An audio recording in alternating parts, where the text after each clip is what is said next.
অন্তর্বর্তী সরকারের দ্বিতীয় অধ্যায়ের প্রধান কাজ সুষ্ঠু নির্বাচন আয়োজন। উপদেষ্টা পরিষদের বৈঠকে ডক্টর ইউনূস সংস্কার ও বিচার কাজ গুরুত্ব দিয়ে শেষ করার নির্দেশ। জাতীয় নির্বাচন আয়োজনে প্রধান উপদেষ্টার চিঠি ইসির হাতে। আচরণবিধি ও আরপিও নিয়ে বৈঠকে কমিশন। প্রচারণায় যুক্ত হতে পারে বিশেষ নির্দেশনা। আগের বিতর্কিত নির্বাচন কর্মকর্তাদের এবারের ভোটে দায়িত্ব না দেওয়ার দাবি বিএনপির। সংস্কার ছাড়া নির্বাচন হলে মানুষের সঙ্গে প্রতারণা করা হবে বলছে জামায়াত। জুলাইয়ের বেওয়ারিশ 6 শহীদকে দাফন। আশুলিয়ায় লাশ পোড়ানোর মামলার বিচার শুরুর আবেদন। রামপুরায় কার্নিশে ঝুলে থাকা যুবককে গুলির মামলায় অভিযোগপত্র। এবং দুদকের মামলায় বেরোবির সাবেক ভিসি কলিমুল্লাহ কারাগারে। সেনা হেফাজতে থাকা মেজর সাদিকের স্ত্রী 5 দিনের রিমান্ডে। আওয়ামী লীগের গোপন প্রশিক্ষণে জড়িতের অভিযোগ।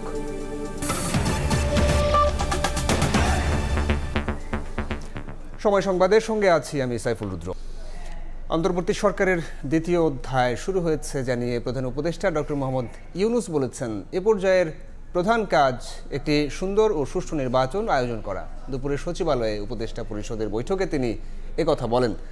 বৈঠক শেষে ব্রিফিং করেন তার প্রেস সচিব শফিকুল আলম। তিনি জানান, সংস্কার ও বিচার কাজ গুরুত্ব দিয়ে শেষ করার নির্দেশনা দিয়েছেন প্রধান উপদেষ্টা। অন্তর্বর্তী সরকারের সময়ে দ্বিতীয়বারের মতো বৃহস্পতিবার সকালেই সচিবালয়ে আসেন প্রধান উপদেষ্টা ডক্টর মোহাম্মদ ইউনূস। সচিবালয়ের নবনির্মিত ভবনের সম্মেলন কক্ষে তার সভাপতিত্বে অনুষ্ঠিত হয় উপদেষ্টা পরিষদের বৈঠক। বৈঠকের শুরুতেই প্রধান উপদেষ্টা গত 5 আগস্ট পর্যন্ত সময়কে অন্তর্বর্তী সরকারের প্রথম অধ্যায় আখ্যা দিয়ে জানান, এবার দ্বিতীয় অধ্যায় শুরু করেছে সরকার। সুষ্ঠু ও সুন্দরভাবে আসন্ন জাতীয় সংসদ নির্বাচন সম্পন্ন করাই দ্বিতীয় অধ্যায়ের প্রথম এবং প্রধান কাজ বলে উল্লেখ করেন ডক্টর ইউনূস। বৈঠক শেষে প্রধান উপদেষ্টার প্রেস সচিব শফিকুল আলম সাংবাদিকদের একথা জানান। 5 তারিখে আমাদের প্রথম অধ্যায়ের শেষ হয়েছে। উনি বলেছেন যে আজকের থেকে দ্বিতীয় অধ্যায়ের শুরু, এবং উনি বলেছেন যে এই দ্বিতীয় অধ্যায়ের প্রথম এবং প্রধান কাজ হলো নির্বাচন সুন্দরভাবে করা। প্রধান উপদেষ্টা সরকারের দ্বিতীয় কাজ সংস্কার আর তৃতীয় কাজ বিচার প্রক্রিয়া উল্লেখ করে গুরুত্ব দিয়ে কাজগুলো সম্পন্ন করতে বৈঠকে নির্দেশনা দেন বলে জানান প্রেস সচিব। আমরা চাই উনি যেই তার বিরুদ্ধে যে অভিযোগগুলো সেটার জন্য উনি ন্যায় বিচার পান, সেটা আমরা চাই। এটা আমাদের এই গভর্নমেন্টের একটা টপ প্রায়োরিটি। 4টা ট্রায়াল শুরু হয়েছে, 27টি ইনভেস্টিগেশন পর্যায়ে আছে, 16টা চার্জশিট হয়েছে, এবং এই পুরো বিষয়টা ক্যাবিনেট প্রতিনিয়তই এটা আপডেট নিচ্ছেন সংশ্লিষ্ট সবার কাছ থেকে। মাইলস্টোন ট্র্যাজেডিতে নিহত শিক্ষিকা মাহারিন চৌধুরীর নামে জাতীয়ভাবে একটি পুরস্কার চালু করার সিদ্ধান্ত হয়েছে।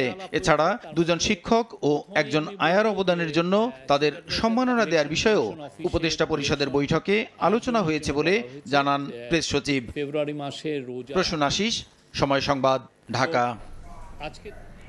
জাতীয় নির্বাচন আয়োজনে প্রধান উপদেষ্টার কার্যালয় থেকে পাঠানো চিঠি হাতে পেয়েছে নির্বাচন কমিশন।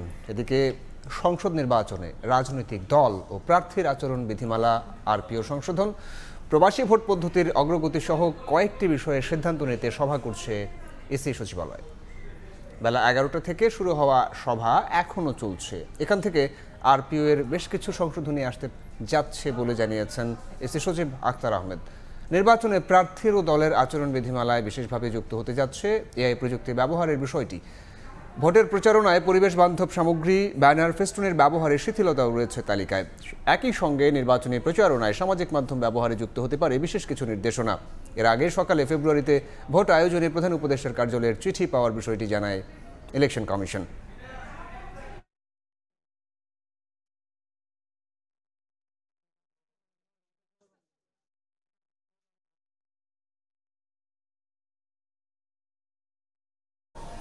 এই মুহূর্তে আগারগাঁওয়ে নির্বাচন কমিশন ভবনে আছেন সহকর্মী কাউসারা চৌধুরী। কুমু, সরাসরি যাচ্ছি তার কাছে। কুমু, সকাল 11টায় নির্বাচন কমিশনের 9ম সভা অনুষ্ঠিত হচ্ছে, এবং এই 11টার সময় থেকে শুরু হওয়া প্রধান নির্বাচন কমিশনার এএমএম নাসির উদ্দিনের নেতৃত্বে চলমান সভা এখনও বর্তমান। এই সভা থেকে আসলে মূলত উঠে আসবে নির্বাচনে আগামী যে ত্রয়োদশ জাতীয় সংসদ নির্বাচনে রাজনৈতিক দলগুলো এবং প্রার্থী তাদের আচরণ কেমন হবে, ভোটে তারা কী ধরনের আচরণ করবেন সেসব বিষয় নিয়েই আসলে আলোচনা হচ্ছে এখানে আইনের পরিবর্তন আনছে, গণপ্রতিনিধিত্ব আদেশের কিছু জায়গায় আইন সংশোধন হচ্ছে যাতে করে নির্বাচন সুষ্ঠু নিরপেক্ষভাবে পরিচালনা করতে পারে, নির্বাচনের কমিশনের ক্ষমতা যাতে যথাযথ প্রয়োগ করতে পারে।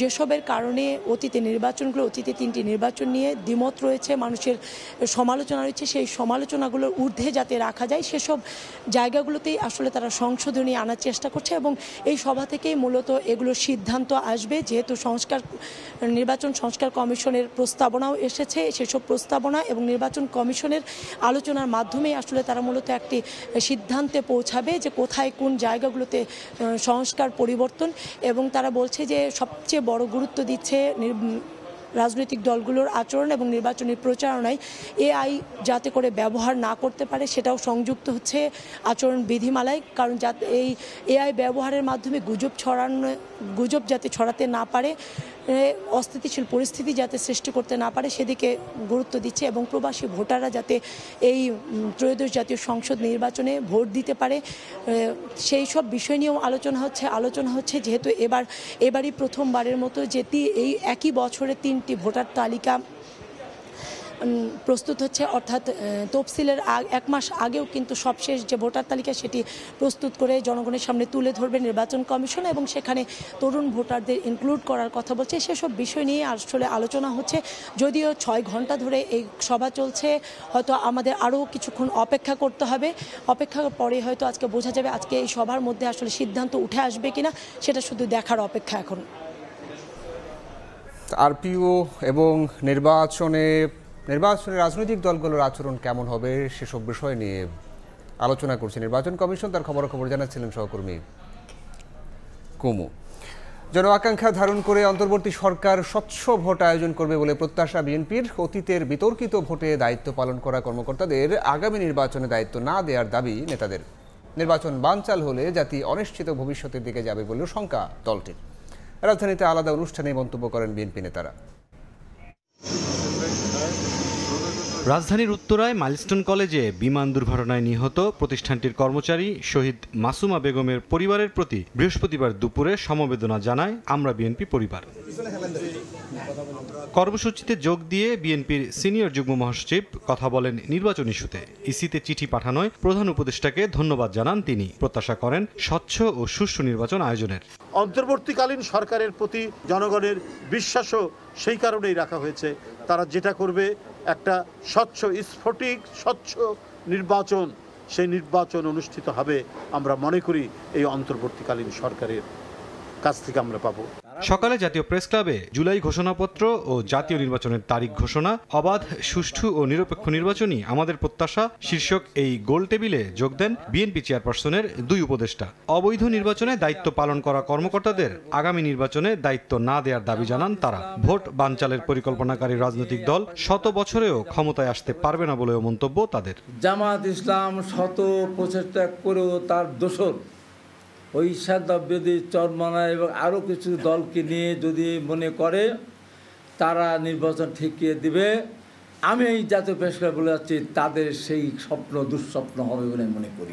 কবর থেকে উঠিয়ে লোকের দ্বারা ভোট দিয়ে যে কলঙ্ক সৃষ্টি করেছে এইসব অফিসাররা যেন আগামী ফেব্রুয়ারি নির্বাচনে কোথাও দায়িত্ব না পায়। জাতীয় প্রেস ক্লাবে অপর এক অনুষ্ঠানে বিএনপির ভাইস চেয়ারম্যান শামসুজ্জামান দুদু বলেন নির্বাচন না হলে জাতি এক অনিশ্চিত ভবিষ্যতের দিকে যাবে। কেউ কেউ বলেই ফেলেছে তাদের দাবি অনুযায়ী পদক্ষেপ না নিলে নির্বাচন তারা প্রতিহত করবে।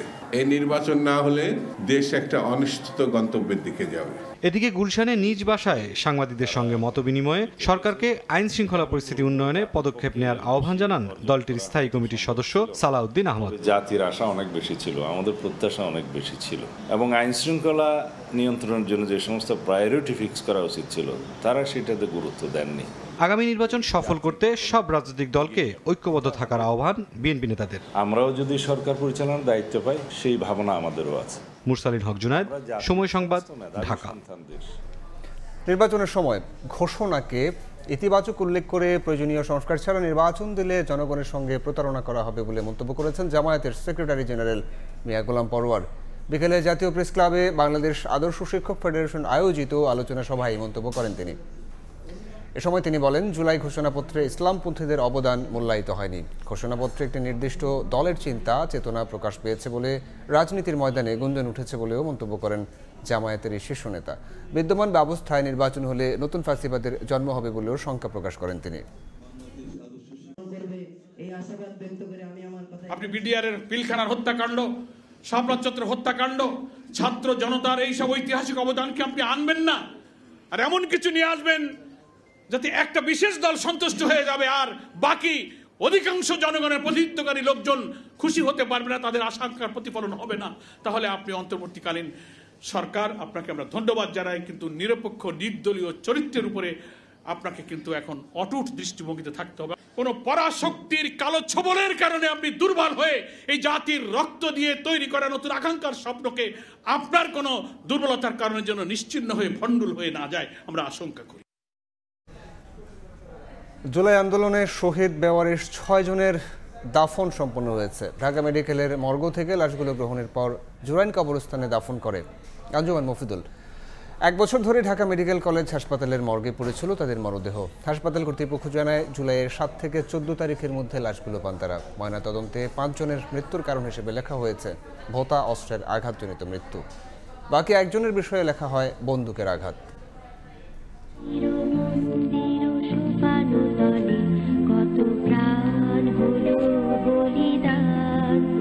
প্রাণ দিয়েছেন দেশের জন্যে, তবে শেষ যাত্রা হলো পরিচয়হীন, নিঃশব্দ, কোলাহলহীন। নাম নেই, পরিচয় নেই, তবুও ইতিহাসের পাতায় তারা থাকবেন শহীদ পরিচয়ে। গণমানুষের মুক্তির লড়াইয়ে তাদের ত্যাগ হারাবে না মূল্য। দীর্ঘ 1 বছর ধরে ঢাকা মেডিকেল কলেজের মর্গে পড়ে থাকা জুলাই গণঅভ্যুত্থানে অজ্ঞাত 6 শহীদের মরদেহের খোঁজে আসেননি কেউ। বৃহস্পতিবার সকালে তাদের মরদেহ হস্তান্তর করা হয় আঞ্জুমান মফিদুল ইসলামকে। কর্তৃপক্ষ জানায়, জুলাই আন্দোলনের সময় 7 থেকে 14 জুলাইয়ের মধ্যে লাশগুলো ঢাকা মেডিকেলে আসে। তাদের মধ্যে 5 জনের মৃত্যুর কারণ আঘাতজনিত আর 1 জন মারা যান শর্টগানের আঘাতে। এমনটা নিশ্চিত করেছে ঢাকা মেডিকেলের ফরেনসিক মেডিসিন বিভাগ। ডেড বডিগুলি আমাদের মর্চারিতে ছিল, আসলে আমরা হ্যান্ডওভার করে দিয়েছিলাম অটোপসির পরপরই আমাদের পুলিশ বাহিনীর কাছে, ওনারাই এটা ডিসপোজাল করার জন্য। যেহেতু আনআইডেন্টিফাইড ছিল, তো বডিগুলি আমাদের মর্গে ওনারা রেখেছিলেন। আননোন যেটা 6টা বডি ছিল, তার মধ্যে একটা ছিল শর্টগান ইঞ্জুরি, আর বাকি 5টা ডেড বডি ছিল সেগুলো হলো ব্লান্ট ট্রমা। ব্লান্ট ট্রমা মানে সেটা হলো ভূতা কোনো অস্ত্র দিয়ে আঘাত করে মারা হয়েছে। আদালতের আদেশে লাশগুলো হস্তান্তর করা হয়েছে জানিয়ে ডিএমপির যুগ্ম কমিশনার বলেন, ভবিষ্যতে পরিচয় শনাক্তে মরদেহগুলোর ডিএনএ সংরক্ষণ করে রাখা হয়েছে। আমাদের যে আইনি প্রক্রিয়াগুলো আছে এগুলো জিডি হয়েছে, জিডির প্রেক্ষিতে এগুলো সুরধাল করা হয়েছে এবং এখানে পোস্টমর্টেম করা হয়েছে। যেহেতু লাশগুলো এখন পর্যন্ত আইডেন্টিফাইড হয়নি, এই জন্য আমরা ডিএনএ স্যাম্পল আমরা কালেক্ট করেছি। এই ডিএনএ স্যাম্পল কালেক্ট করা আছে, যদি কোনো আইডেন্টিফাই হয়ে যায় তখন আমরা সেই লাশগুলো সেভাবে সিদ্ধান্ত নিতে পারবো। অজ্ঞাত 6 শহীদের মরদেহ গ্রহণের পর রাজধানীর জুরাইন কবরস্থানে দাফন করে আঞ্জুমান মফিদুল ইসলাম। মনির হোসাইন, সময় সংবাদ, ঢাকা। রামপুরায় কার্নিশে ঝুলে থাকা আমির হোসেনকে গুলির আলোচিত ঘটনার বিচারিক প্রক্রিয়া শুরু হচ্ছে। এছাড়া 19 জুলাই রামপুরায় আরও 2 জনকে হত্যার ঘটনায় সাবেক ডিএমপি কমিশনার হাবিবুর রহমান হাবিব সহ 5 জনকে অভিযুক্ত করা হয়েছে। এদিন আশুলিয়ায় হত্যার পর লাশ পোড়ানো এবং 1 জনকে হত্যা মামলায় সাবেক এমপি সাইফুল ইসলাম সহ 16 জনের বিরুদ্ধে অভিযোগ গঠন শেষে বিচার শুরুর আবেদন করেছে প্রসিকিউশন। গেল বছর ছাত্র জনতার আন্দোলন যখন তুঙ্গে, তখন রামপুরায় কার্নিশ থেকে এই গুলির ঘটনা হতভম্ব করে দেয় সবাইকে। এক পর্যায়ে তীব্র গুলির মুখে 3 তলা থেকে পড়ে যান আমির হোসেন, তবে সৌভাগ্যক্রমে বেঁচে যান তিনি। এ ঘটনায় গত 31শে জুলাই তদন্ত শেষ করে তদন্ত সংস্থা। যাচাই বাছাই শেষে বৃহস্পতিবার যা আনুষ্ঠানিক অভিযোগ আকারে ট্রাইব্যুনালে দাখিল করে প্রসিকিউশন, যেখানে সাবেক ডিএমপি কমিশনার হাবিবুর রহমান, খিলগাঁও জোনের এডিসি রাশেদ সহ 5 পুলিশকে অভিযুক্ত করা হয়েছে। কার্নিশে ঝুলেছিল একজন ব্যক্তি, তাকে গুলি করা হয়েছিল। একজন বাড়ির ভিতরে একজন শিশুকে কোলে নিয়ে, তার দাদি ছিল, সেই শিশুর মাথার এক পাশে গুলি লেগে আর এক পাশ দিয়ে বের হয়ে যায় এবং আরও একজনকে হত্যার অভিযোগে সাবেক ডিএমপি কমিশনার হাবিবুর রহমান সহ 5 জনের বিরুদ্ধে আমরা ফরমাল চার্জ দাখিল করেছি। এদিন 5 আগস্ট আশুলিয়ায় 6 মরদেহ পোড়ানো এবং একজনকে হত্যা মামলায় সাবেক এমপি সাইফুল ইসলাম সহ 16 জনের বিরুদ্ধে অভিযোগ গঠন করে বিচার শুরুর আবেদন করে প্রসিকিউশন। একটা মানুষকে হত্যার পরে তার লাশকে পুড়িয়ে দেওয়া অথবা তার মধ্যে যে একজন জীবিত ছিল তার জীবিত অবস্থায় তাকে পুড়িয়ে দেওয়া, এটি ওই মানুষ যারা নিহত হয়েছে তারা সহ যারা সারা পৃথিবীতে দেখেছে প্রত্যেকটি মানুষেরই মেন্টাল হার্ম হয়েছে, যেটি এই আইনের একটি অমানবিক আচরণের কারণে এটি আন্তর্জাতিক আইনের মানবতা বিরোধী অপরাধ হিসেবে স্বীকৃত হবে। 13 আগস্ট আসামি পক্ষের অভিযোগ গঠনের শুনানির পর 16 আসামির বিচার শুরু হবে কিনা সিদ্ধান্ত জানাবেন ট্রাইব্যুনাল 2। আফজাল হোসেন, সময় সংবাদ, ঢাকা। জুলাই শহীদের তালিকা থেকে 8 জনের নাম বাতিল করে গেজেট প্রকাশ করা হয়েছে। সকালে প্রজ্ঞাপন জারি করে মুক্তিযুদ্ধ বিষয়ক মন্ত্রণালয় একথা জানায়। এদের মধ্যে 4 জনের নাম গেজেটে 2 বার এসেছে, বাকি 4 জন সরাসরি জুলাই আন্দোলনের সম্পৃক্ত ছিলেন না। সরকারি গেজেট অনুযায়ী 2 আগস্ট পর্যন্ত শহীদের সংখ্যা ছিল 844, নতুন গেজেট অনুযায়ী শহীদের সংখ্যা 834।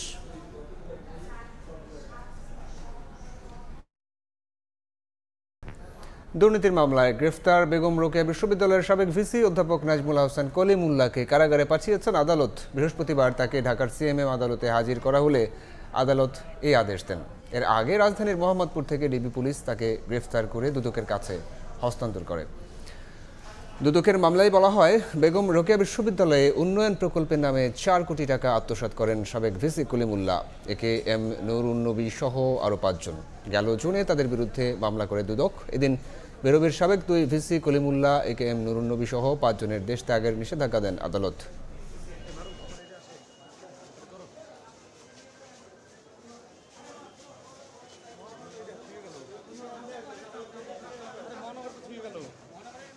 সরকারি খাতে ক্রয় পদ্ধতির বিধি বহির্ভূতভাবে দ্বিতীয় পরামর্শ প্রতিষ্ঠানের নিয়োগ প্রদান ও অস্বাভাবিক হারে মূল্য দাখিল বা ফ্রন্ট লোডিং থাকা সত্ত্বেও পিপিআর 2008-এর বিধান অনুযায়ী কাগজপত্রের মূল্যায়ন সম্পূর্ণ না করে তার বিরুদ্ধে দুর্নীতি দমন কমিশন গত 18 জুন তার বিরুদ্ধে একটি মামলা দায়ের করে। সেই মামলায় আজকে তাকে গ্রেফতার করা হয়েছে। সেনাবাহিনীর হেফাজতে থাকা মেজর সাদেকুল হকের স্ত্রী সুমাইয়া জাফরিনের 5 দিনের রিমান্ড দিয়েছেন আদালত। রাজধানীর ভাটারা থানার সন্ত্রাস বিরোধী মামলায় 7 দিনের রিমান্ড আবেদন করলে বিচারক 5 দিনের রিমান্ড মঞ্জুর করেন। একই মামলায় আরেক আসামি আদনান বিন চৌধুরীকে 7 দিনের রিমান্ডে পাঠানো হয়েছে। বসুন্ধরা এলাকায় আওয়ামী লীগের গোপন বৈঠক ও প্রশিক্ষণ কার্যক্রমে সংশ্লিষ্টতার অভিযোগ তার বিরুদ্ধে। এই ঘটনায় এখন পর্যন্ত গ্রেফতার হলেন 28 জন।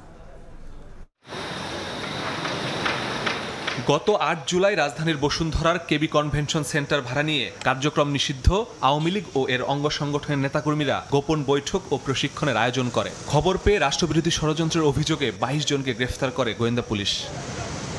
31 জুলাই সেনা সদরের একটি ব্রিফিংয়ে সামনে আসে ঘটনাটি। মেজর সাদেকুল হক নামের এক কর্মকর্তাকে আটকের কথাও জানানো হয়। পরদিন সংবাদ বিজ্ঞপ্তির মাধ্যমে আইএসপিআর সাদেকের বিরুদ্ধে তদন্ত আদালত গঠনের কথা জানায়।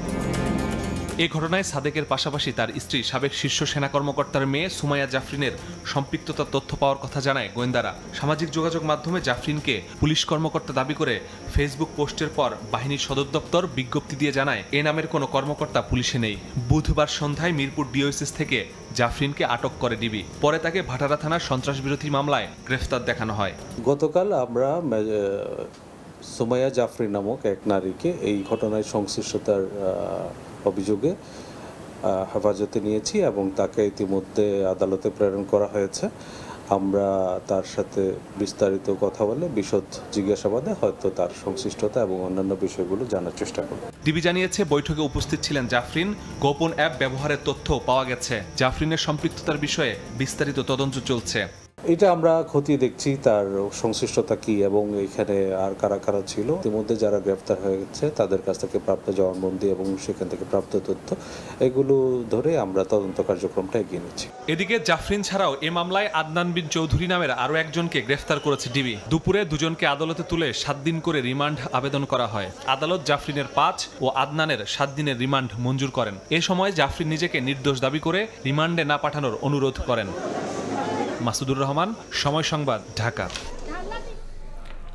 অর্থ পাচার মামলায় 10 বছরের সাজা থেকে ক্যাসিনো কাণ্ডে আলোচিত সাবেক যুবলীগ নেতা জিকে শামীমকে খালাস দিয়েছেন হাইকোর্ট। বৃহস্পতিবার বিচারপতি ASM আব্দুল মুবিন এবং বিচারপতি জাবেদ হোসেনের সমন্বয়ে গঠিত বেঞ্চ এই রায় দেন। এর আগে 2023 সালের 17 জুলাই অর্থ পাচার আইনের মামলায় আলোচিত ঠিকাদার SM গোলাম কিবরিয়া শামীম ওরফে জিকে শামীমের 10 বছরের কারাদণ্ড দেন বিচারিক আদালত। এছাড়া তার 7 দেহরক্ষীর 4 বছর করে কারাদণ্ড দেওয়া হয়। ওই রায়ের পর্যবেক্ষণে বিচারক বলেছিলেন, অস্ত্রবাজ, টেন্ডারবাজ ও অর্থ পাচারকারীদের কোনো আদর্শ নেই, তারা কোনো আদর্শ লালন করে না। এই রায়ের বিরুদ্ধে খালাস চেয়ে হাইকোর্টে আপিল করেন জিকে শামীম, যা মঞ্জুর করেন উচ্চ আদালত। জুলাই আন্দোলনে পুলিশের নৃশংসতায় শেখ হাসিনার পতনের পরই থানায় থানায় হামলা, ভাঙচুর, আগুন দেয় বিক্ষুব্ধরা।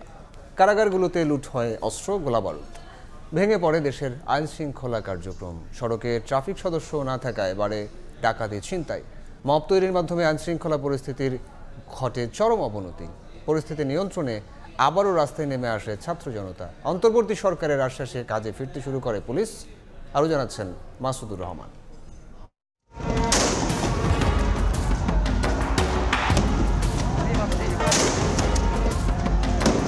জুলাই গণ অভ্যুত্থানে শুরু থেকেই মারমুখী ছিল পুলিশ। নির্বিচারে আন্দোলনকারীদের ওপর গুলি চালিয়েছে বাহিনীর সদস্যরা। 5 আগস্ট শেখ হাসিনা পালানোর পরও জানখারপুল সহ বেশ কিছু জায়গায় গুলি ছুটতে দেখা যায় পুলিশকে। এতে ঘটে ব্যাপক প্রাণহানি। পুলিশের এমন বিতর্কিত কর্মকাণ্ডের কারণে বিক্ষুব্ধ গণমানুষ গণভবন দখল নেবার পরপরই ভাঙচুর ও অগ্নিসংযোগ করে স্বৈরাচারের হয়ে কাজ করা পুলিশের থানাগুলোতে পালিয়ে যেতে বাধ্য হয় পুলিশ। 450টি থানা ক্ষতিগ্রস্ত হয়। এই সুযোগে লুটপাট হয়, অস্ত্র, গোলাবারুদ, হামলা হয় কারাগারগুলোতেও। কর্মবিরতি ঘোষণা দিয়ে রাজারবাগে শুরু হয় পুলিশের আন্দোলন। ভেঙে পড়ে পুলিশি কার্যক্রম, তৈরি হয় মব সন্ত্রাস। ট্রাফিক পুলিশ না থাকায় রাস্তায় তৈরি হয় বিশৃঙ্খলা। সমন্বয়কদের আহ্বানে আবারও রাস্তায় নেমে আসে ছাত্র জনতা। ট্রাফিক ব্যবস্থা নিয়ন্ত্রণের চেষ্টা করে তারা। ওনারা মাঠে না থাকার কারণে রাস্তার মধ্যে অনেকটা যানজট সৃষ্টি হয়, যার কারণে হচ্ছে বিশৃঙ্খলা তৈরি হচ্ছিল।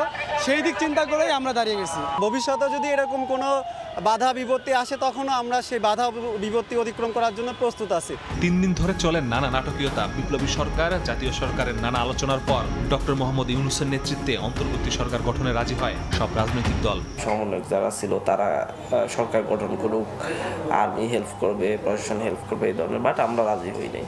আমরা চাইছিলাম যে একটা রাজনৈতিক দলগুলোর সমন্বয়ে একটা সরকার হোক, জাতীয় সরকার। সেই ক্ষেত্রে আবার বিএনপি রাজি হয়নি জাতীয় সরকারের ক্ষেত্রে। যখন মানুষ দেখবে যে পুলিশ জনগণের সেবক হয়ে কাজ করতেছে, তখন পিপল যদি তাদেরকে ট্রাস্ট করে তখন তারা কাজ করতে পারবে, আদারওয়াইজ তাদের কাজ করা পসিবল হবে না। সেই জায়গা থেকে তাদের সংস্কার প্রক্রিয়ার মধ্যে যেতে হবে। যদি এটা করতে না পারে, এটা আমার যেটা মনে হচ্ছে এটা কোলাপস করবে।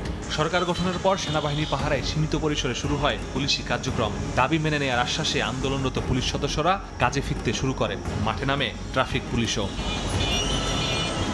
বিতর্কিত পুলিশ কর্মকর্তাদের বদলি করে নতুন উদ্যমে শুরু হয় কার্যক্রম। কিন্তু 1 বছরও পুরোপুরি নিয়ন্ত্রণে আনা সম্ভব হয়নি আইন শৃঙ্খলা পরিস্থিতি। এখন যেহেতু একটি অরাজক পরিস্থিতি সৃষ্টি হচ্ছে, এটা আমাদেরই দায়িত্ব, আমাদেরকে এটা পালন করতে হবে। আমরা তাদেরকে মোটিভেট করেছি, তাদের যে আইনি দায়িত্ব সেটা তাদের স্মরণ করে দিয়েছি। তারা আস্তে আস্তে করে রাস্তায় নেমেছে। অপরাধ বিশ্লেষকরা বলছেন পুলিশ ঘুরে দাঁড়িয়েছে ঠিকই, তবে হতে হবে আরো সক্রিয়। সকল প্রতিষ্ঠান, সকল ব্যক্তির মধ্যে একটি এই গণঅভ্যুত্থানের চেতনা কেন্দ্রিক একটি স্থায়ী রূপ, এই প্রসঙ্গগুলোতে একটা বদল এবং পরিবর্তন আসুক এবং এটি স্থায়ী হোক এবং এর মধ্যে দিয়ে আইনের শাসনের সমাজ বা দেশ প্রতিষ্ঠিত হোক। রাজনৈতিক প্রভাবমুক্ত করা না গেলে বাহিনীটি আবারও বিতর্কিত হতে পারে বলে শঙ্কা বিশ্লেষকদের। মাসুদুর রহমান, সময় সংবাদ, ঢাকা।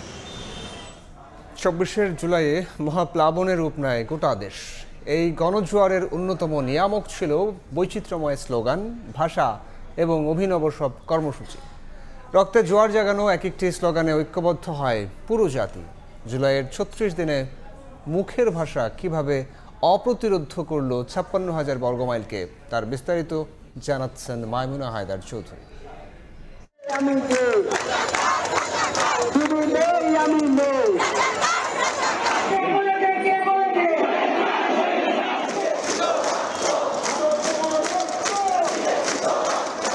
রক্তে আগুন ধরা এক একটি স্লোগান, এমন স্লোগান শুনে সাধ্যকার ঘরে বসে থাকার ঘটেছিল তাই। ঘরে থাকেনি বাঙালি, এক প্রজন্মের ডাকে নেমে আসে কয়েক প্রজন্ম।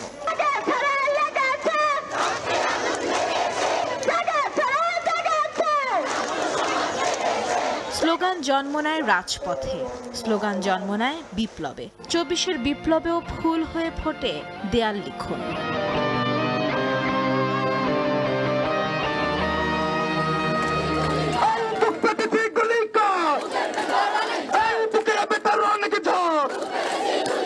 এই একটি স্লোগান যেন এক আবু সাইদকে হাজির করে না, শুধু জানিয়ে দেয় এখনো অবিচল কোটি আবু সাইদ।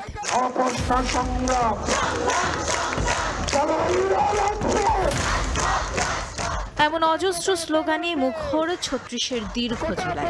এসব স্লোগানই স্বৈরাচারের মসনদকে কাঁপিয়েছে বারবার, ফ্যাসিবাদকে করেছে পরাস্ত।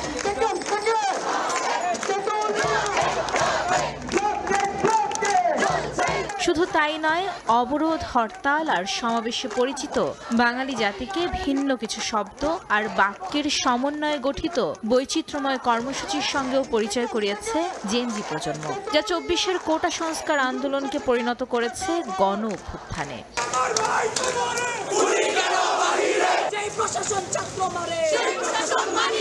March for justice, Bangla blockade, শোকের কালোকে লাল বিপ্লবে পরিণত করা, এমন অসংখ্য নতুন ধারণা কোটা সংস্কার আন্দোলনকে জেনজি প্রজন্মের আন্দোলন হিসেবে বিশেষ রূপ দিয়েছে বলে মনে করেন আন্দোলনের সমন্বয়করা।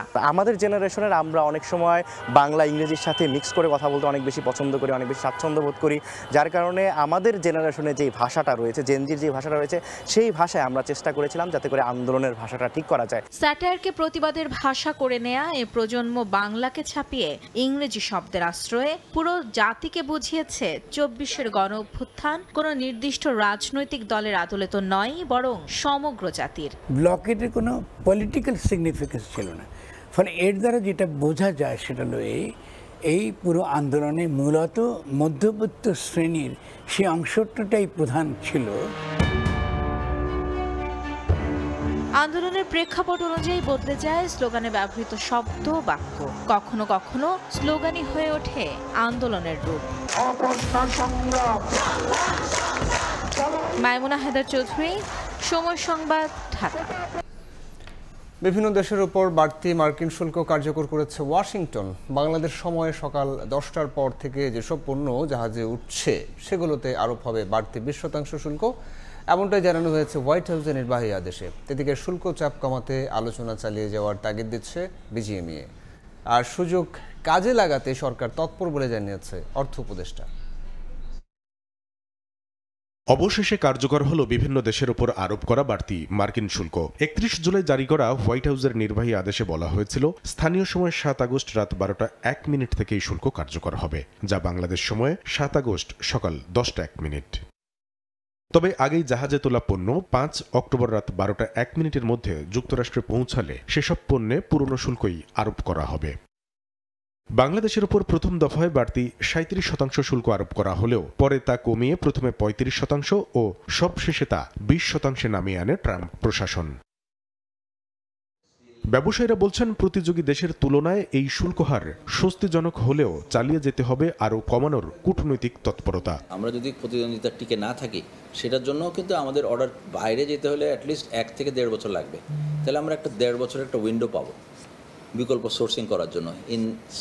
ইন যদি কোনো কারণ হয় যে আমেরিকান মার্কেটে আমাদের প্রতিদ্বন্দ্বী দেশ আরও ভালো ডিল করে ফেললো, পরে ট্রেড ডিসকাশন কিন্তু সবসময় চলমান থাকে।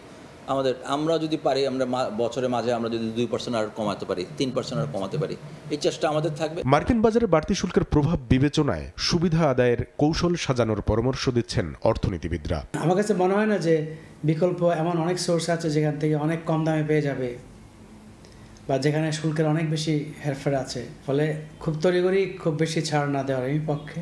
এদিকে অর্থ উপদেষ্টা জানিয়েছেন শুল্ক কমানোর সুযোগ রয়েছে এখনো, যা কাজে লাগাতে চায় সরকার। ওখানে আবার ভিয়েতনাম আর কম্পিটিটর, আবার চায়না আছে, ওখানে Korea, north Korea, south Korea, Pakistan, India সবাই আছে। ইমিডিয়েটলি এখন তো চুক্তি সই হয়নি, কিন্তু আপনারা যে এখন শুনছেন, কিন্তু এটা ফর্মাল একটা চুক্তি হবে। সেখানে আমরা দেখব কোন কোন জায়গায় আমাদের ডিউটি কমাতে হবে, কি কি ইম্পোর্ট করতে হবে, এটা দেখে হয়তো আরেকটু ইসে করতে হবে। আমরা হয়তো যুক্তরাষ্ট্রের সঙ্গে বাণিজ্য ঘাটতি কমানোর কৌশল হিসেবে 25টি বোয়িং বিমান কেনার ও 7 লাখ টন গম আমদানির সিদ্ধান্ত নিয়েছে সরকার। কামরুল হাসান সবুজ, সময় সংবাদ, ঢাকা। যুক্তরাষ্ট্র 50% শুল্ক আরোপ করলেও বাণিজ্য চুক্তিতে ভারত সিদ্ধান্ত থেকে সরে আসবে না বলে সাফ জানিয়ে দিয়েছেন প্রধানমন্ত্রী নরেন্দ্র মোদী। দেশের স্বার্থে নয়াদিল্লি কোনোভাবেই আপোষ করবে না বলেও জানান তিনি। অন্যদিকে মার্কিন পদক্ষেপকে অর্থনৈতিক ব্ল্যাকমেইল বলে অভিহিত করেছেন কংগ্রেস নেতা রাহুল গান্ধী। যুক্তরাষ্ট্রের সঙ্গে চলমান উত্তেজনার মধ্যেই নয়াদিল্লি সফর করবেন রাশিয়ার প্রেসিডেন্ট ভ্লাদিমির পুতিন, জানিয়েছে ভারতীয় জাতীয় নিরাপত্তা উপদেষ্টা অজিত দোভাল। রাশিয়ার কাছ থেকে তেল কেনার অভিযোগে বুধবার ভারতের উপর অতিরিক্ত 25% শুল্ক আরোপ করেন মার্কিন প্রেসিডেন্ট ডোনাল্ড ট্রাম্প। সব মিলিয়ে দেশটির পণ্যের উপর মোট শুল্ক হার দাঁড়ায় 50%। বৃহস্পতিবার থেকে প্রথম দফার শুল্ক কার্যকর হলেও ভারতীয় পণ্যে নতুন সিদ্ধান্ত কার্যকর হবে 21 দিনের মাথায়। যুক্তরাষ্ট্রের এমন সিদ্ধান্তে হতাশ ভারত। বুধবারই দেশটির পররাষ্ট্র মন্ত্রণালয় এই পদক্ষেপকে অন্যায্য ও অযৌক্তিক বলে আখ্যায়িত করেছে। জাতীয় স্বার্থ রক্ষায় নয়াদিল্লি প্রয়োজনীয় সব ধরনের পদক্ষেপ নেবে বলেও বিবৃতিতে জানানো হয়। বৃহস্পতিবার এক প্রতিক্রিয়ায় ভারতের প্রধানমন্ত্রী নরেন্দ্র মোদী জানান, যুক্তরাষ্ট্রের সঙ্গে বাণিজ্য চুক্তিতে নিজেদের স্বার্থ সবার আগে দেখবে নয়াদিল্লি। দেশের প্রয়োজনে ব্যক্তিগতভাবে মূল্য দিতেও প্রস্তুত তিনি। আমাদের কাছে কৃষকের কল্যাণই সর্বোচ্চ অগ্রাধিকার। ভারতের কৃষক, দুগ্ধখাত বা জেলেদের স্বার্থে কখনোই আপোষ হবে না। আমি জানি এর জন্য আমাকে ব্যক্তিগতভাবে বড় মূল্য দিতে হতে পারে, তবু আমি প্রস্তুত। কংগ্রেস নেতা রাহুল গান্ধী যুক্তরাষ্ট্রের শুল্ক বৃদ্ধি নীতিকে অর্থনৈতিক ব্ল্যাকমেইল হিসেবে অভিহিত করেছেন। তিনি বলেন, এর মধ্য দিয়ে ভারতকে একটি অন্যায় বাণিজ্য চুক্তিতে যেতে বাধ্য করার চেষ্টা হচ্ছে। এদিকে যুক্তরাষ্ট্রের শুল্ক বাড়ানোর ঘোষণা ও বাণিজ্য চাপ সত্ত্বেও চীন সফরে যাচ্ছেন মোদী। আগামী 31 আগস্ট তিয়ানজিনে অনুষ্ঠিত হতে যাওয়া সাংহাই কোঅপারেশন অর্গানাইজেশন শীর্ষ সম্মেলনে যোগ দেওয়ার কথা আছে তার। সেখানে রুশ প্রেসিডেন্ট ভ্লাদিমির পুতিন ও চীনা প্রেসিডেন্ট শি জিনপিং এর সঙ্গে তার বৈঠক হতে পারে বলে জানিয়েছে বিভিন্ন গণমাধ্যম। রাহানুল রানা, সময় সংবাদ। Thai Aluminium. The better is now the best. Shahjalal আন্তর্জাতিক বিমানবন্দর ও তেজগাঁও পুরাতন বিমানবন্দর এলাকায় নো ফ্লাই জোনে গেল 10 বছরে নির্মাণ করা হয়েছে 263টি অনুমোদনহীন উঁচু ভবন। সংবাদ সম্মেলনে এই তথ্য জানিয়েছেন সিভিল এভিয়েশনের চেয়ারম্যান। বলেন, এসব ভবন অপসারণের দায়িত্ব রাজুকের, তবে মাইলস্টোন স্কুলের আশেপাশে কোনো উঁচু ভবন নেই বলে নিশ্চিত করেছেন তিনি। বিমানবন্দর এলাকা স্পর্শকাতর হলেও আইন মেনে হচ্ছে না ভবন নির্মাণ। গত 10 বছরে শাহজালাল আন্তর্জাতিক বিমানবন্দর ও তেজগাঁও পুরাতন বিমানবন্দরের নো ফ্লাই জোনে নির্মাণ করা হয়েছে 263টি অনুমোদনহীন উঁচু ভবন। বৃহস্পতিবার এক সংবাদ সম্মেলনে এসব জানায় সিভিল এভিয়েশন। অনুমোদনের বাইরে থাকা ভবন নিয়ে একাধিকবার জানানো হয়েছে রাজুককে, তবে দিয়াবাড়ি মাইলস্টোন স্কুলের আশপাশে অনুমোদনহীন কোনো ভবন নেই বলেও জানায় সংস্থাটি। যেখানে মাইলস্টোন বিল্ডিংটা আছে, মানে যেখানে ক্র্যাশটা হয়েছে আমি যদি বলি, ওখানে এবং ওর আশেপাশে যদি আমি মোটামুটি একটা রেডিয়াস ধরি, যতগুলি বিল্ডিং আছে আমরা ফিজিক্যালি দেখেছি সব, ওখানে 135 ফিটের উপরে কিছু নাই। শাহজালাল এবং তেজগাঁ আমরা মোটামুটি এখন তো 263টা বিল্ডিং এর জন্য আমরা রেগুলার গত 10 বছর যাবত চিঠি দিয়ে যাচ্ছি। সংবাদ সম্মেলনে সিভিল এভিয়েশন চেয়ারম্যান জানান, এসব ভবন ভাঙার কোনো অনুমতি সিভিল এভিয়েশনের নেই। আপনি একটা বিল্ডিং বানালেন, নিয়ম তো মানলেন না, উচ্চতা বেড়ে গেল, উচ্চতা 20 বাড়ালেন, সেটা আমি যে ভাঙতে পারি না, আমার সেই অথরিটিটা নাই।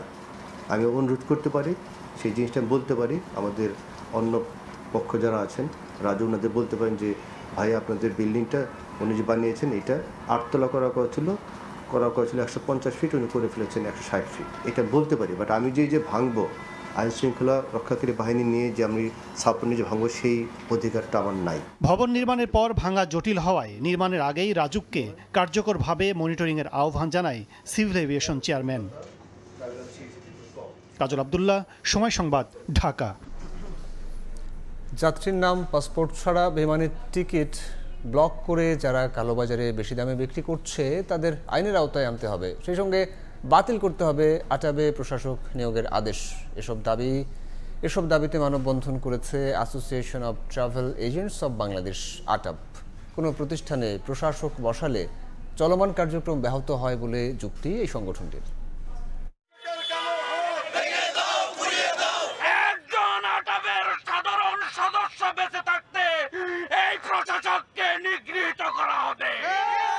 Association of travel agents of Bangladesh আটাবে প্রশাসক বসানোর প্রতিবাদ ও নিয়োগের আদেশ বাতিলের দাবিতে মানববন্ধনে দাঁড়িয়েছে সংগঠনটির সদস্যরা।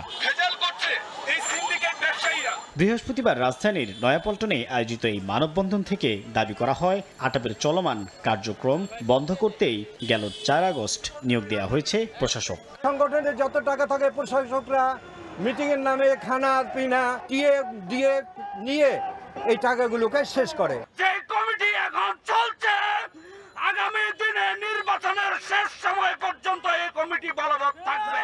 এ সময় বিমানের টিকিট কালোবাজারিদের দ্রুত শাস্তির আওতায় আনার দাবি জানান আটাব সদস্যরা। গ্রুপ টিকিটের নামে টিকিটের দাম 2 গুণ 3 গুণ 4 গুণ বাড়িয়ে দেওয়া হয়। এখনো পাসপোর্টবিহীন নামবিহীন টিকিট বুকিং করা হচ্ছে। সিন্ডিকেট ব্যবসায়ীরা আটাবকে ধ্বংসের মুখে নিয়ে যাচ্ছে।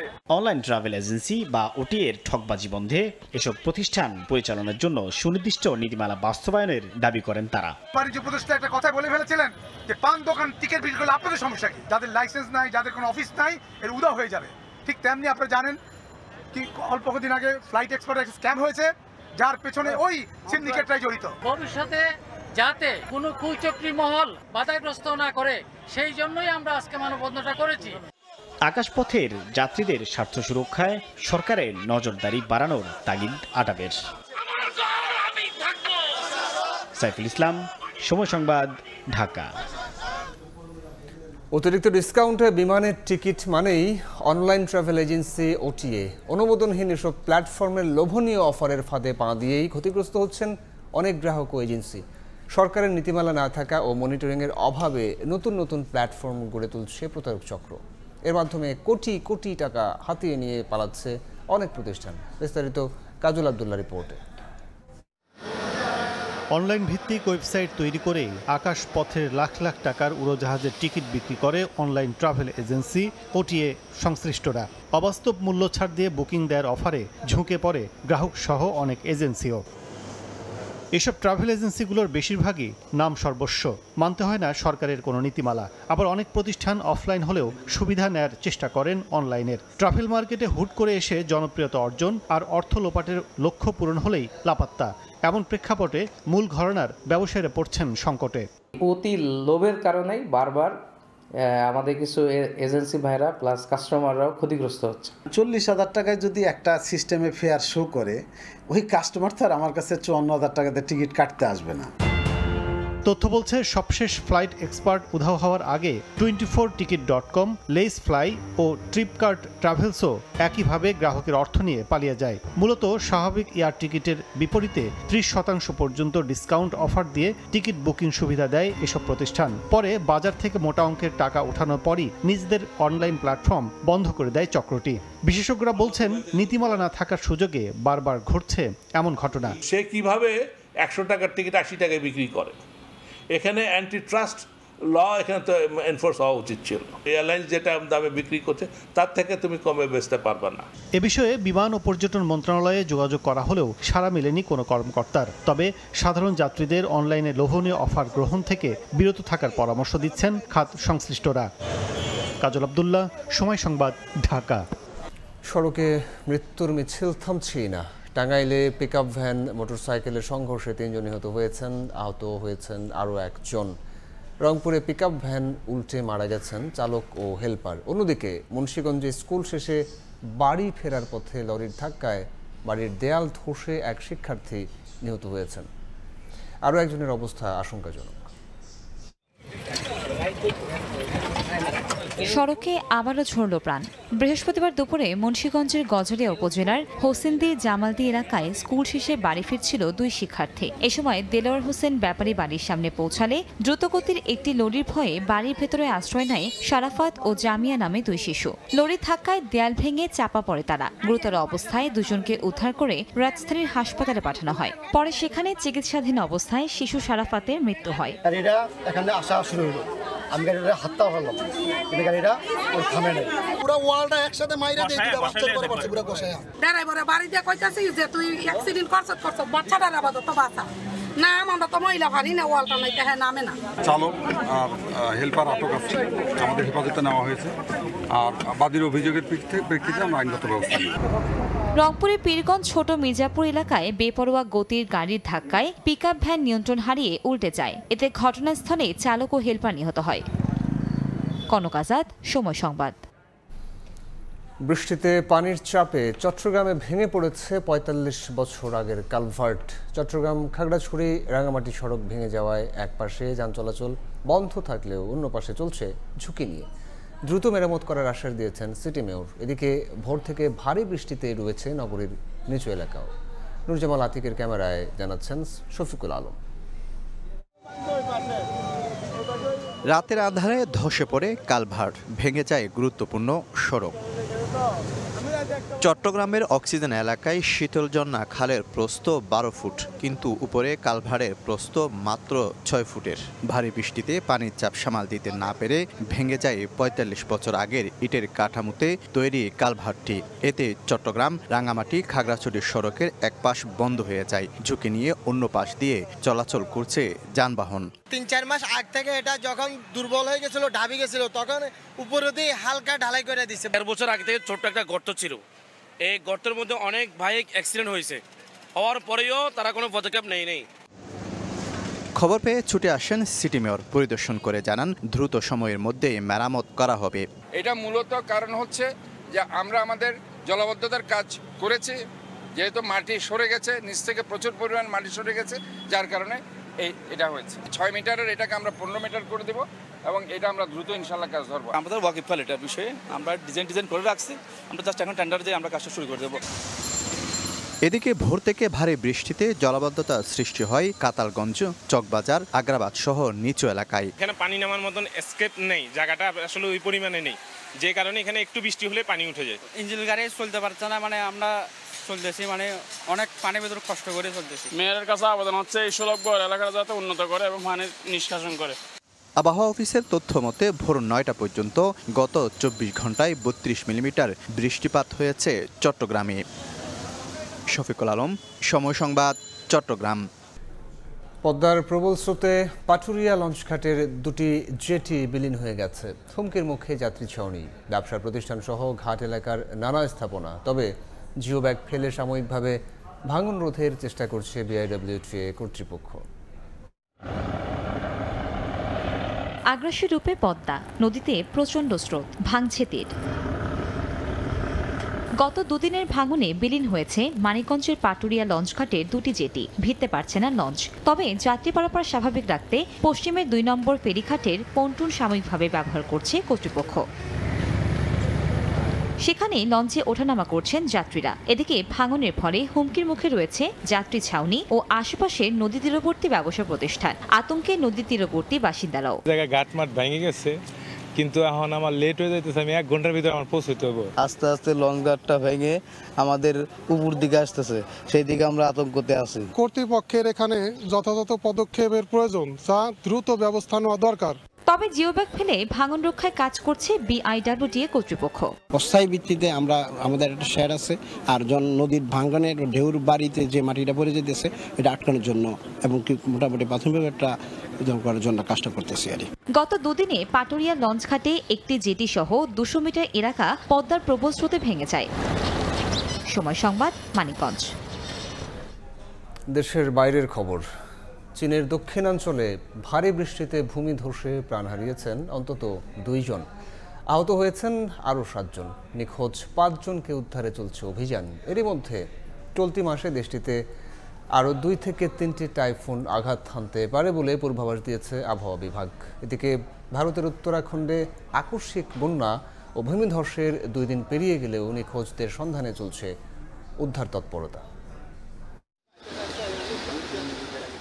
স্থানীয় সময় বুধবার চীনের দক্ষিণাঞ্চলের গুয়াংডং প্রদেশে ভারী বৃষ্টির পর একাধিক এলাকায় দেখা দেয় ব্যাপক ভূমিধস। এতে হতাহত হন বেশ কয়েকজন, নিখোঁজও রয়েছেন কয়েকজন। তাদের উদ্ধারে তৎপরতা চালায় সংশ্লিষ্ট কর্তৃপক্ষ। এছাড়া ভেঙে গেছে রাস্তাঘাট, গাছপালা উপড়ে ব্যাহত হয় যান চলাচল। বৃহস্পতিবার চলতি মাসে দ্বিতীয়বারের মতো ঘৌজু শহরে রেকর্ড বৃষ্টিপাতে বাতিল হয়েছে 300-র বেশি ফ্লাইট। লোকালয়ে পানি ঢুকে পড়ায় বাসাবাড়িতে আটকা পড়েন বহু মানুষ। তাদের উদ্ধার করে নিরাপদ স্থানে সরিয়ে নেয় উদ্ধারকর্মীরা। এদিকে ভারতের উত্তরাখণ্ডের হিমালয় এলাকায় আকস্মিক বন্যা ও ভূমিধসের 2 দিন পেরিয়ে গেলেও এখনও অনেকে নিখোঁজ বলে জানিয়েছে সেনা ও রাজ্য কর্তৃপক্ষ। এরই মধ্যে 200-র বেশি মানুষ উদ্ধার হলেও নিখোঁজদের সন্ধানে অব্যাহত রয়েছে উদ্ধার তৎপরতা। ঘটনাস্থলে মোতায়েন করা হয়েছে ভারী যন্ত্রপাতি। বড় বড় পাথর সরিয়ে রাস্তাঘাট পরিষ্কারের কাজ করছেন সংশ্লিষ্টরা। একই দিন দিল্লির যমুনা নদীর পানি বৃদ্ধি পাওয়ায় বন্যা সতর্কতা জারি করেছে স্থানীয় কর্তৃপক্ষ। মৌসুমী সাথী, সময় সংবাদ। খেলার খবর। এশিয়ান কাপের মূল পর্বে জায়গা করে নেওয়ায় বড় পুরস্কার পেল বাংলাদেশ নারী ফুটবল দল। ফিফা র্যাঙ্কিংয়ে লম্বা লাফ দিয়েছে লাল সবুজ। 24 ধাপ এগিয়ে 104তম স্থানে উঠে এসেছে পিটার বাটলারের দল। শুধু তাই নয়, এবারের হালনাগাদের সর্বোচ্চ উন্নতি ও সবচেয়ে বেশি রেটিং পয়েন্ট পাওয়া দলও বাংলাদেশ। ফিফার ওয়েবসাইটে বাংলাদেশের নাম উল্লেখ করে খবর প্রকাশ করে ফুটবলের সর্বোচ্চ সংস্থা ফিফা। ইতিহাস গড়া এক অর্জন। বাংলাদেশের ফুটবল ইতিহাসে প্রথমবারের মতো এশিয়ান কাপের মূল পর্বে খেলার গৌরব অর্জন করা তো আর চারটিখানি কথা না। আর সেই কাজটাই করে দেখালো বাংলাদেশ নারী ফুটবল দল। টানা 2 বার সাফ জয়ের পর এশিয়ার মঞ্চে লাল সবুজের বাজিমাত, যা নতুন করে স্বপ্ন দেখাচ্ছে দেশের ফুটবলটাকে। বিশ্বকাপে খেলার হাতছানি, সঙ্গে আছে অলিম্পিকে খেলার সম্ভাবনাও।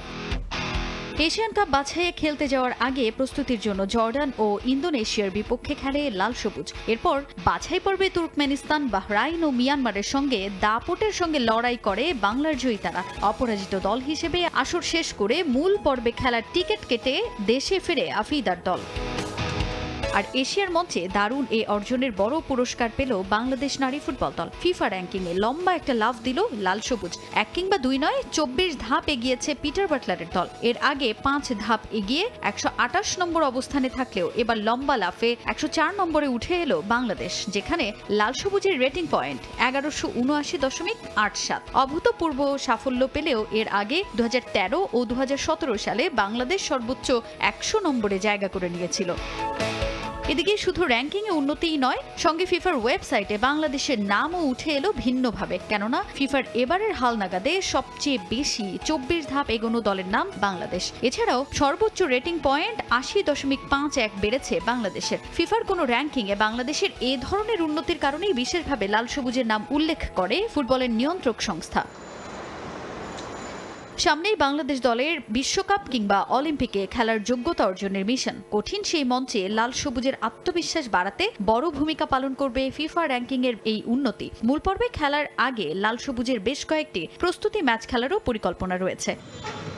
তাজিন খন্দকার, সময় সংবাদ। এ পর্যায়ে শীর্ষ সংবাদ জানাবো আরও একবার। অন্তর্বর্তী সরকারের দ্বিতীয় অধ্যায়ের প্রধান কাজ সুষ্ঠু নির্বাচন আয়োজন। উপদেষ্টা পরিষদের বৈঠকে ডক্টর ইউনূস। সংস্কার ও বিচার কাজ গুরুত্ব দিয়ে শেষ করার নির্দেশ। জাতীয় নির্বাচন আয়োজনে প্রধান উপদেষ্টার চিঠি ইসির হাতে। আচরণবিধি ও আরপিও নিয়ে বৈঠকে কমিশন। প্রচারণায় যুক্ত হতে পারে বিশেষ নির্দেশনা। এবং আগের বিতর্কিত নির্বাচন কর্মকর্তাদের এবারের ভোটে দায়িত্ব না দেওয়ার দাবি বিএনপির। সংস্কার ছাড়া নির্বাচন হলে মানুষের সঙ্গে প্রতারণা করা হবে বলছে জামায়াত।